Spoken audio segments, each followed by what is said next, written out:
Harka fuunee akkam jirtu kabajamtoota daawwattoota keenya miidiyaa wiirtuurraa oduu galgala kanaa qabadhee isiniif dhiyaadheen jira. Oduu isinitti himuun kan isin faana turu ani Lubee Girmaati.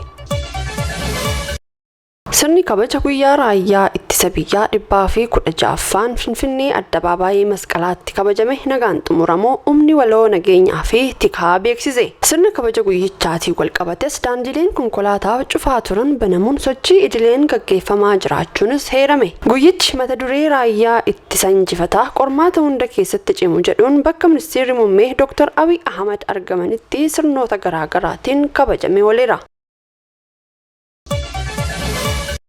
Raawwiin hojii kurmaana tokkoffaa kilaastera bulchiinsaa fi horataalee mootummaa naannoo Oromiyaa bakka itti aanaan pirezidaantii mootummaa naannoo Oromiyaa obbo Awwaluu Abdii argamanitti qoratamee ooleera. Raawwiin hojii kurmaana tokkoffaa seektaraalee kilaastericha jala jiranii dhiyaachuun irratti mari'atamee tureera. Pirezidaantii itti aanaa mootummaa naannoo Oromiyaa obbo Awwaluu Abdii kilaasterri kun itti gaafatamummaa dachaa qabaachuu ibsaniiru. Hojii haga ammaatti hojjetameen osoo ittiin quufin yeroo itti aanan keessattis karoora raawwachuuf karoora xiiqii milkeessuuf hojjechuun murteessaa ta'uu himu ragaan waajjira pirezidaantii mootummaa naannoo Oromiyaa irraa argame ni mul'isa.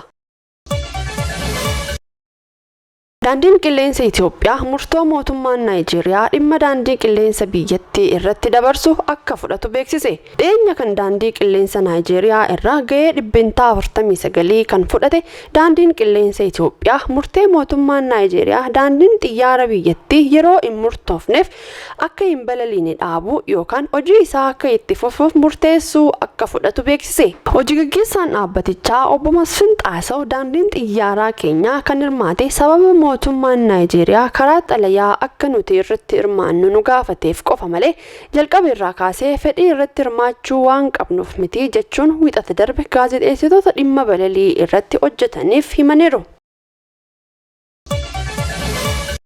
Oduu biyya alaatiin ammoo waraanni Israa'el Hamaas Gaazaatti erga jalqabee amma torban 3 guutuu jedhe. Haleellaa Hamaas Israa'el irratti onkoloolessa torba raawwachuu isaa hordofee Israa'el osoo walirraa hin kutiin haleellaa qilleensarraa Gaazaa irratti raawwachaa jirti. Haleellaa kanaan Gaazaa bakki tokko daaraatti kan geeddarame yoo ta'u BBC'n suura saatalaayitii irraa Gaazaan waraana duraa fi booda maal akka fakkaatu argateera. Suurri gara olii jiru jalqabaa kaaba Gaazaa Istiriip keessatti Beeyut Haanuun kan onkoloolessa 10 kaafamiyyuu agarsiisu suurri gara gadii ammoo kan guyyoota 11 booda kaafamedha. Raashiyaan dandeettii haleellaa niwukileeraan guddaa raawwachuu irratti shaakala gaggeessuu Kireemiliin beeksifte. Shaakalli waraanaa kun diinaaf deebii haleellaa niwukileeraa kennuu kan hammatu ta'uu ministeerri raayyaa ittisa biyyattii Saarjee Shoogii dubbatan.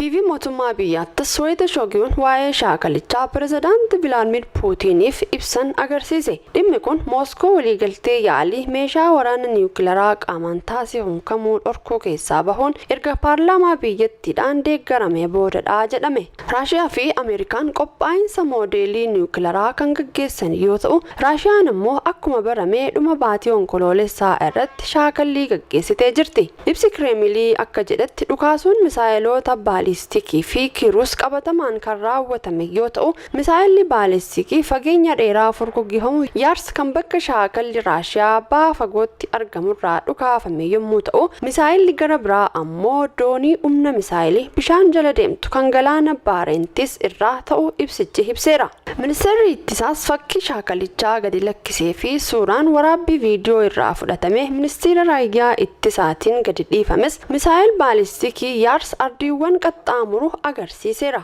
Jalqaba baatii kanaattis obbo Puutiin Raashiyaan yaalii milkaa'aa misaayil kiruus niwukileeraan guutame gaggeessuu dubbataniiru.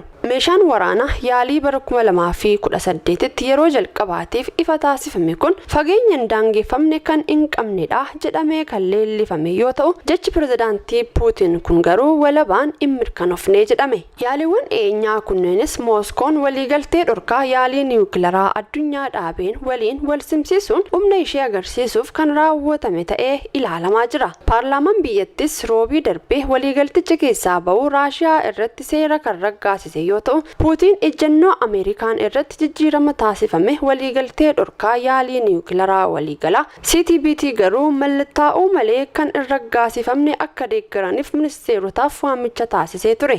Waliigalteen bara 1996 irratti waliigalame CTBT'n addunyaa irratti eessattuu dho'iinsi shaakala meeshaa niwukilaraa yookaan meeshaa niwukilaraa dho'uu kamuu ni dhorkaa jedha. Raashiyaan bara darbee guraandhala keessaa wayita Yuukireen weerartetti waraana niwukilaraa irratti yaaddoon uumamee ture. Waxabajjii keessa ammoo Raashiyaan meeshaa waraanaa taaktikaal niwukilaraa jalqabaa ol keesse. Puutiin meeshaaleen kunneen faayidaarra kan oolfaman yoo daangaan yookaan biyyi Raashiyaa yaaddoo irratti kufe qofadha jechuun isaa ni yaadatama. Ameerikaan gama isheetiin Raashiyaan waraana Yuukireen irratti meeshaalee waraanaa niwukilaraa fayyadamuudhaaf karoora qabaachuuf wanti agarsiisu akka hin jirre himtee turte.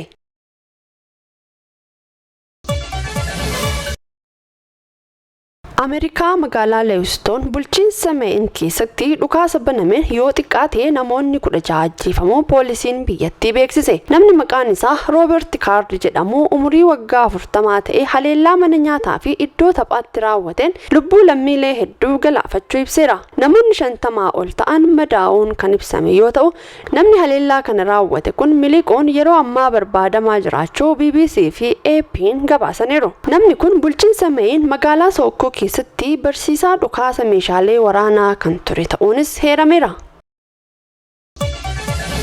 Kan daawwachaa turtan miidiyaa wiirtuurraa oduun galgala kanaaf qabannee dhiyaanne kana fakkaata.